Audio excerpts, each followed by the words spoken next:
আসলে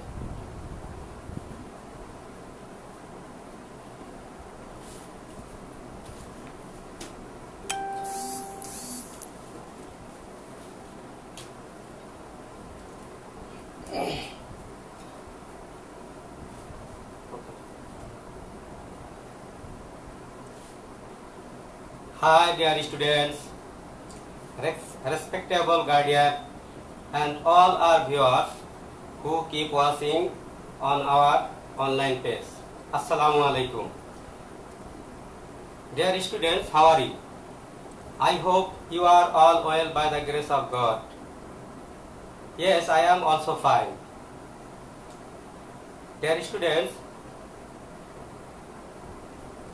this is Kamrul before you. I am an assistant teacher, Bazar Bongram, Government Primary School, Mokshidpur, Gopalganj.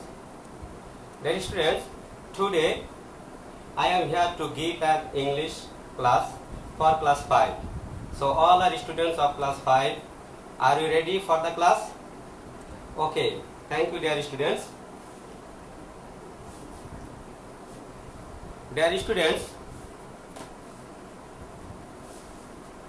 আজকে আমরা মূলত তোমাদের 9 নম্বর প্রশ্ন নিয়ে আলোচনা করব।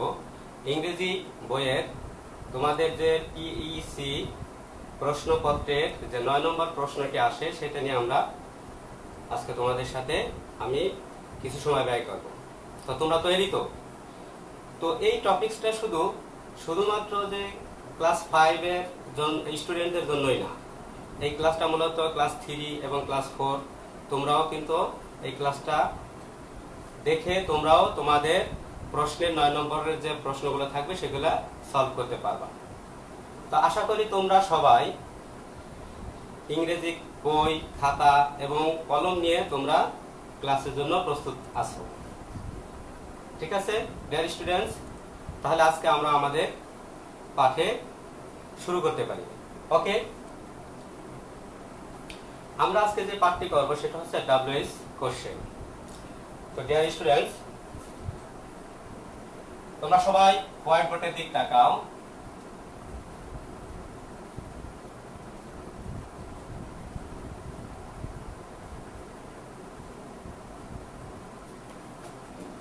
ডাব্লিউএস কোশ্চেন, আজকের বিষয় হচ্ছে ডাব্লিউএস কোশ্চেন। তো আমরা জানি ইংরেজিতে সাধারণত দুই ধরনের প্রশ্ন হয়ে থাকে। একটা হচ্ছে যে প্রশ্নের উত্তর করার সাথে সাথে আমরা ইয়েস অথবা নো দিয়ে উত্তর করতে পারি, সেই ধরনের প্রশ্নকে বলা হয় ইয়েস নো প্রশ্ন। যেমন আমি যদি তোমাকে প্রশ্ন করি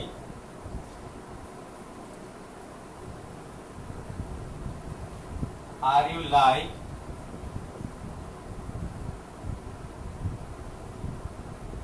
mango? Dear students, electricity has gone.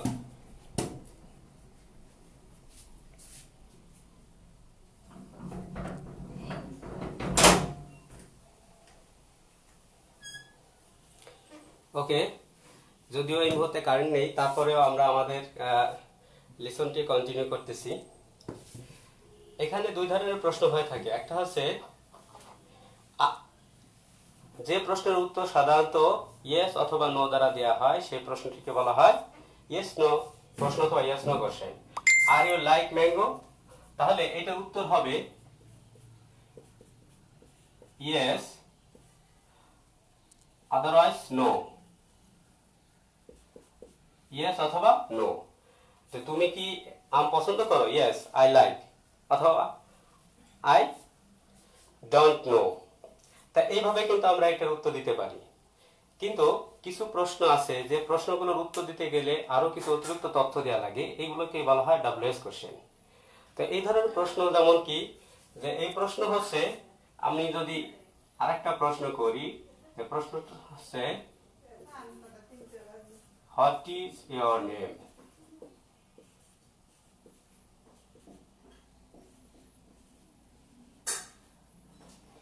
What is your name? তাহলে এই প্রশ্নের উত্তরটা কিন্তু আমাদের করতে গেলে ইয়েস অথবা নো দিলে কিন্তু এই প্রশ্নের সঠিক উত্তর আসবে না।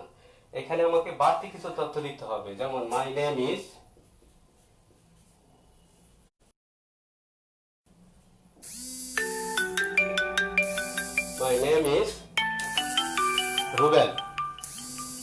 Name is Rubel.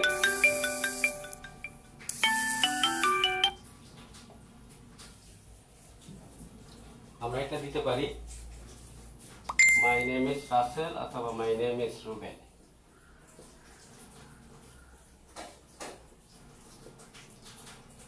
তাহলে এই ক্যাটাগরি প্রশ্ন নিয়ে আমরা আজকে আলোচনা করব, অর্থাৎ আজকে আমাদের বিষয় হচ্ছে ডব্লিউএস কোশ্চেন।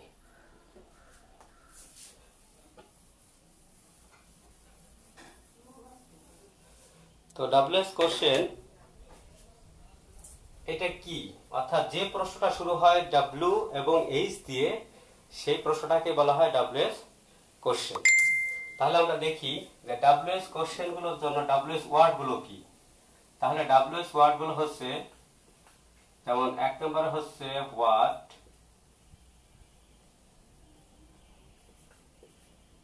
নেক্সট হচ্ছে হু, নেক্সট হচ্ছে হুইচ, নেক্সট হচ্ছে হুম, নেক্সট হচ্ছে হোয়েন, নেক্সট হচ্ছে হোয়ার, নেক্সট হচ্ছে হোয়াই, নেক্সট হচ্ছে হাউ।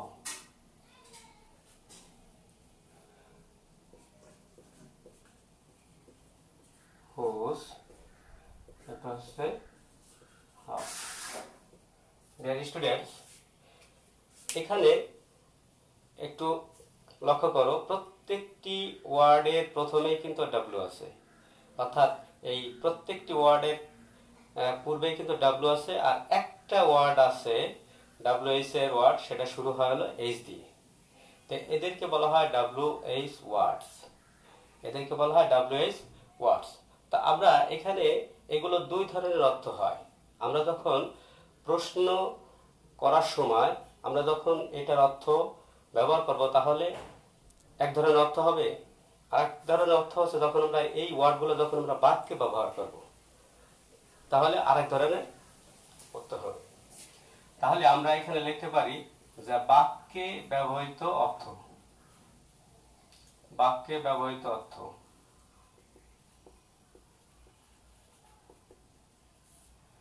আর এখানে হচ্ছে ডব্লিউএস কোশ্চেনে ব্যবহৃত অর্থ, অর্থাৎ প্রশ্নে ব্যবহৃত অর্থ।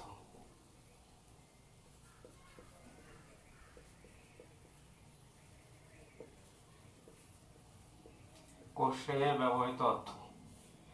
তাহলে দেখো, আমরা যদি হোয়াটে প্রশ্নভাবে করি, তাহলে এটার উত্তর হবে কি, হোয়াট অর্থ কি। কিন্তু আমরা যদি বাক্যে ব্যবহার করি তাহলে এটা হবে যা। আমরা এই হু যখন আমরা প্রশ্নে ব্যবহার করব তখন এর উত্তর হবে হলো কে,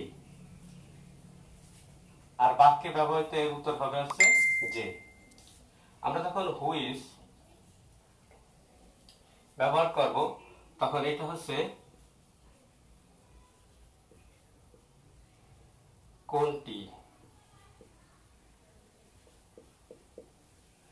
আর আমরা এখানে ব্যবহার করতে পারি সেটা হচ্ছে যেটি। হুম হচ্ছে কার,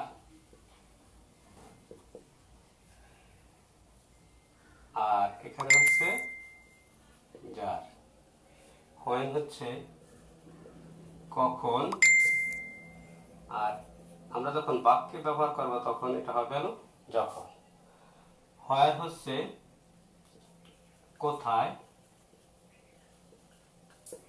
আর এটা যখন বাক্যে ব্যবহার করব যেথায় অথবা যেখানে। হোয়াই হচ্ছে প্রশ্ন ব্যবহার করলে এর অর্থ হচ্ছে কেন, আমরা যখন এটা বাক্যে ব্যবহার করব তখন এটা হবে যে কারণে।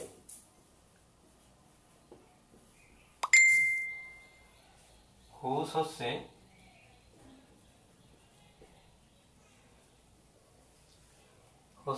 কারটি,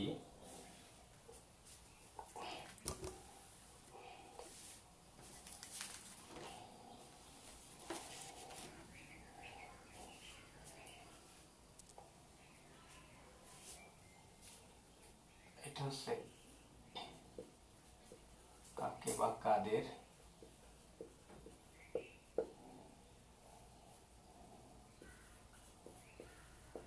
যাকে, এটা হচ্ছে কাটি, এটা হচ্ছে যাটি। হাউ হচ্ছে কিভাবে, এর বাক্যে ব্যবহৃত অর্থ হচ্ছে যেভাবে।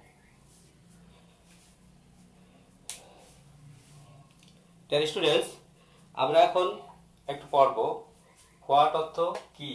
এটা হচ্ছে সব হচ্ছে যখন আমরা সিঙ্গুলার ফর্মে ব্যবহার করব, কিন্তু প্লুরাল ফর্মে ব্যবহার করলে হলো কি কি অথবা যা অথবা যা যা। তাহলে হোয়াট কি, হোয়াট যা, হু কে, হু যে, হুইচ হচ্ছে কোনটি, হুইচ হচ্ছে যেটি, হুম হচ্ছে কাকে বা কাদের,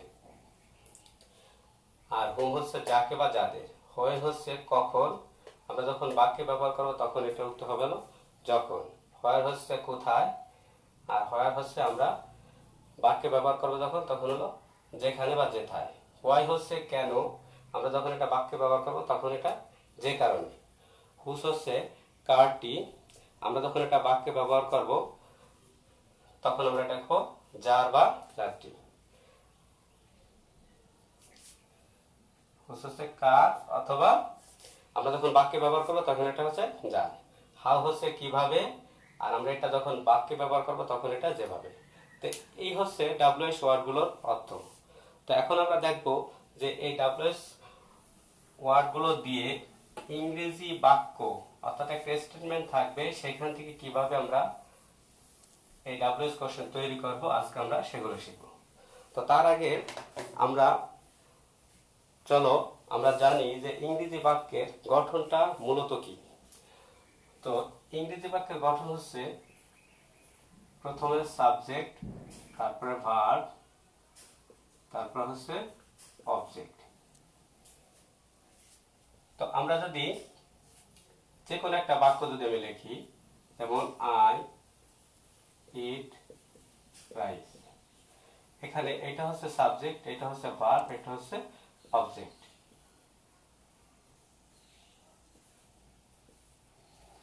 তো আমরা এখান থেকে আমরা দুইভাবে প্রশ্ন করতে পারি। একটা হচ্ছে আমাদের এই স্টেটমেন্টকে আমরা সাবজেক্ট বেস ধরে করতে পারি, আর অন্যথায় আমরা কিন্তু অবজেক্ট ধরেও করতে পারি, আবার মাঝে মাঝে ভার্ব ধরেও করা হয়।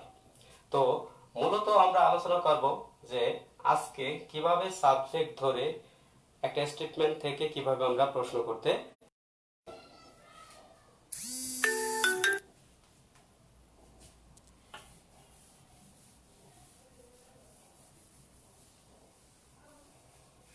তাহলে আমাদের সাবজেক্ট ধরে আমরা প্রশ্ন করতে পারি হচ্ছে এভাবে। এখানে আমরা সবাই একটা নোট, একটা গঠন আমরা লিখব। গঠনটা হচ্ছে হু অথবা হোয়াট অথবা হুইচ।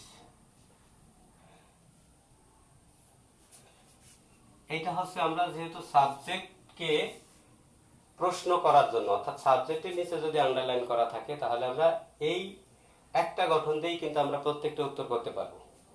তাহলে বন্ধুরা দেখো, হু অথবা হোয়াট অথবা হুইচ, এখানে ভার্ব প্লাস হচ্ছে অবজেক্ট।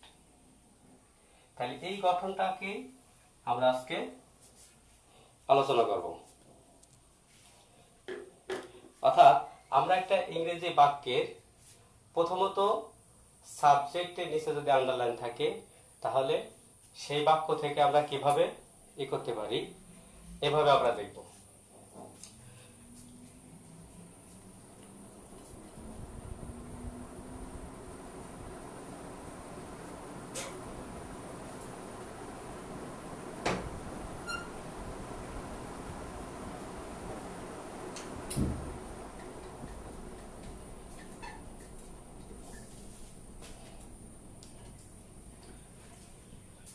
ডিয়ার স্টুডেন্টস, আমরা ইংরেজি বাক্যে আমরা যদি একটা এক্সাম্পল লিখি, সৈকত ইসলাম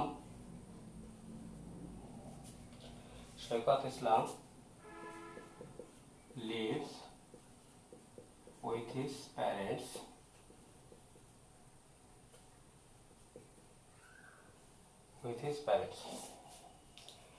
তাহলে এখানে যদি আমাদের এখানে যদি সাবজেক্টে যদি আন্ডারলাইন করা থাকে, তাহলে আমরা এই প্রশ্ন উত্তর কিভাবে দেব? আমি বলছি, এই প্রশ্নের উত্তর দেওয়ার জন্য আমাকে প্রথমত বুঝতে হবে এই স্ট্রাকচারটা, অর্থাৎ সাবজেক্টের নিচে যদি আন্ডারলাইন করা থাকে তাহলে অবশ্যই আমাকে হু অথবা হোয়াট অথবা হুইজ এই তিনটে যে কোনো একটা বসিয়ে তারপর আমি ভার্ব বসাবো, এরপর আমি অবজেক্ট অথবা এক্সটেনশন এগুলো বসাবো। তাহলে এইগুলো বসানোর শর্তটা কি? শর্ত হচ্ছে, এখানে আমরা একটু শর্তটা লিখে নিই। শর্ত হচ্ছে, যদি সাবজেক্ট যদি ব্যক্তিবাচক হয়, সাবজেক্ট যদি ব্যক্তিবাচক হয় তাহলে আমরা হোয়াট বসাবো, হু বসাবো। সাবজেক্ট যদি ব্যক্তিবাচক হয় তাহলে আমরা হু বসিয়ে বাকিটা, অর্থাৎ যেখানে আন্ডারলাইন কৃত এই ওয়ার্ডটা যদি ব্যক্তিবাচক থাকে তাহলে আমরা এখানে হু বসিয়ে বাকিটা লিখে আমরা প্রশ্নবোধক চিহ্ন দিলে উত্তরটা হয়ে যাবে। এটা হলো 1 নাম্বার। 2 নম্বর হচ্ছে, সাবজেক্ট যদি বস্তু অথবা প্রাণীবাচক হয় তাহলে আমাদের এখানে হোয়াট বসালেই উত্তরটা হয়ে যাবে। 3 নম্বর হচ্ছে, সাবজেক্ট যদি নির্দিষ্ট করে বলে, অর্থাৎ এখানে যদি দিস অথবা দিস অথবা দ্যাট অথবা দোজ এই চারটার কোন একটা দিয়ে যদি সাবজেক্ট হয় তাহলে আমরা সেখানে হুইচ বসালেই আমাদের ডাব্লিউএস কোশ্চেনটা হয়ে যাবে।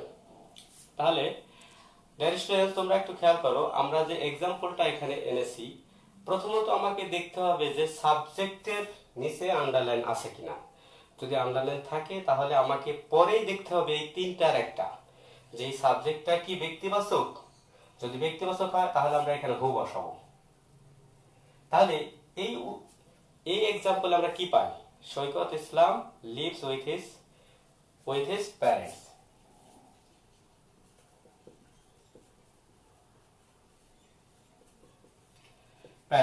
তাহলে এই বাক্যটা যদি আমরা সমাধান করি তাহলে আমাদের রুল 1 আমরা এখানে কি বসাবো? সৈকত ইসলাম যেহেতু ব্যক্তি সেহেতু আমরা এখানে হু বসাবো।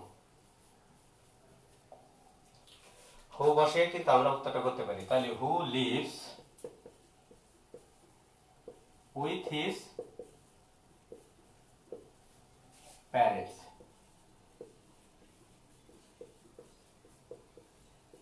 আমরা এখানে কোশ্চেন মার্ক দিয়ে দিব, তাহলে কিন্তু আমাদের উত্তরটা হয়ে যাবে। এরপর আমরা এটা কি বুঝতে পেরেছো? কোনো সমস্যা? আশা করি সবাই বুঝতে পেরেছো। এখন আমরা উদাহরণ 2 নম্বর এক্সাম্পলটা দেখব।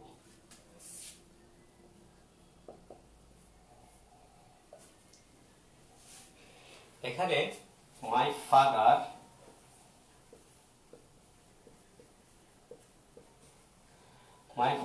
loves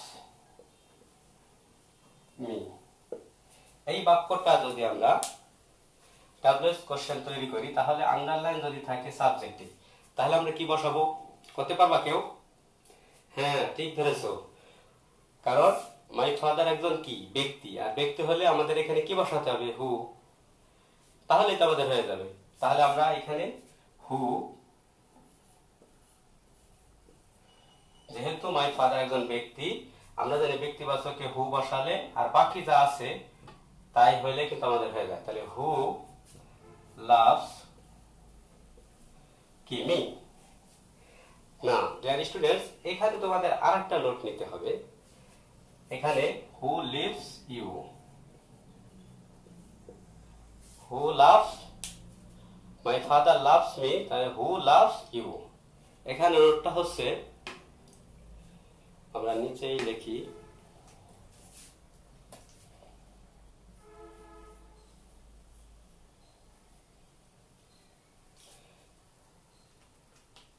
নোটটা হচ্ছে সেন্টেন্সে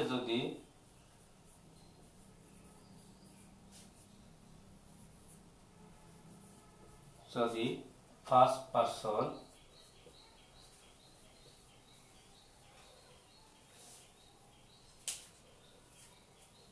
আমি এগুলো একটু আমাদের এই নোটটা খুব ইম্পর্টেন্ট।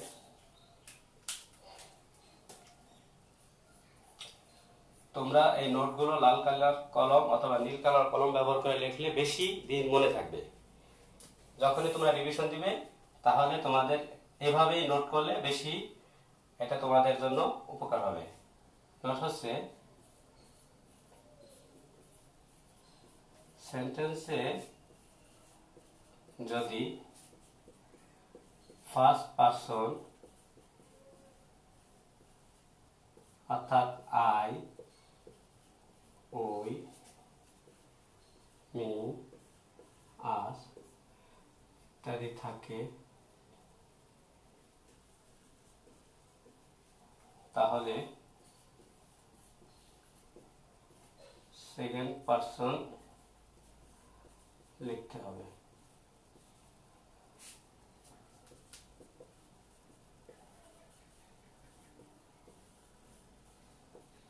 সেকেন্ড পারসন লিখতে হবে।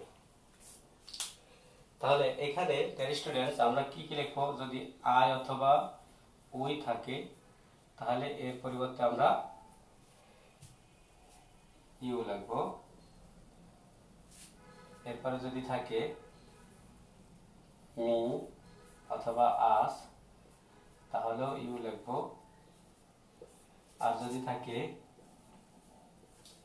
মাই অথবা আওয়ার তাহলে আমরা লিখবো হলো ইয়োর। এভাবে আমরা লিখবো। আর একটা আছে যদি মাইন আর হচ্ছে আওয়ার্স থাকে তাহলে আমরা লিখবো হলো ইয়োর্স। তাহলে সেই হিসেবে আমরা এখানে যেহেতু মি আছে তাহলে আমরা কি লিখলাম? ইউ। ঠিক আছে ডিয়ার স্টুডেন্ট, এখন আমরা চলে যাই পরের উদাহরণে।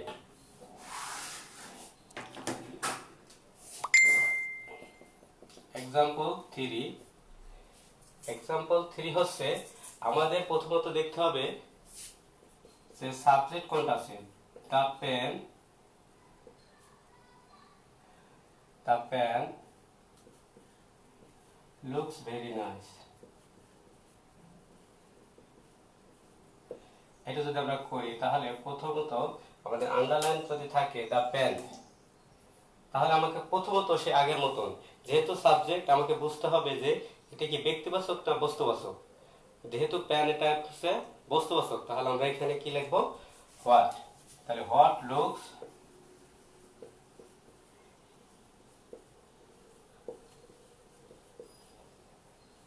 Very nice. কি আমরা কি বুঝতে পারছি? এভাবে আমরা যদি আরেকটা উদাহরণ দিই, যে education makes a man perfect. Makes a man perfect.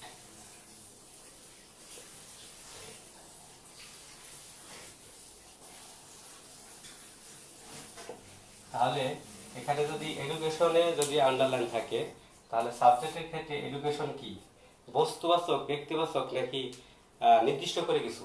এটা যেহেতু বস্তুবাচক সেহেতু আমরা এখানে লিখবো এখানে what makes a man perfect. আশা করি তোমরা বুঝতে পেরেছো। স্টুডেন্টস, আমরা এখন পরের উদাহরণে যাব। সেটা হচ্ছে যে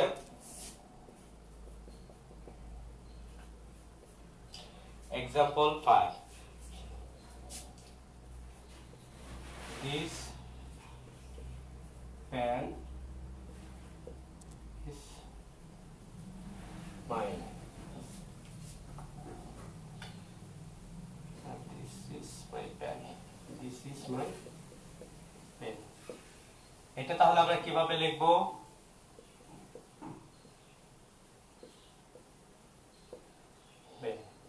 এখানে যদি আমার আন্ডারলাইন করা থাকে যে এই হয় আমার কলম দিস, তাহলে আমরা আগেই লিখেছিলাম যদি দিস দিস তারপর হচ্ছে দ্যাট দোস এগুলো যদি হয় তাহলে আমরা অবশ্যই মনে করব নির্দিষ্ট করে বোঝানো হয়েছে, তাহলে আমরা এই ফরম্যাটে চলে যাব। অর্থাৎ এখানে লিখবো হুইচ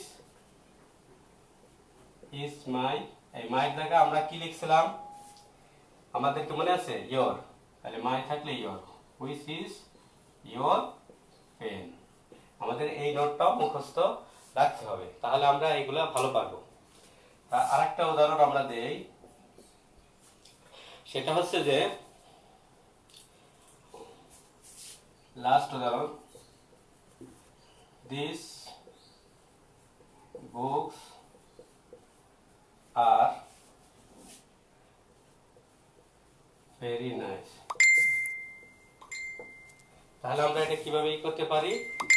এখানে যদি আন্ডারলাইন থাকে দিস বুকস, অর্থাৎ তাহলে আমরা এইটাও কিন্তু যেহেতু দিস আছে সেহেতু আমাদের নির্দিষ্ট করে বোঝানো হয়েছে এটা প্লুরাল ফর্ম, তাহলে আমরা কিভাবে করব? Which books are very nice.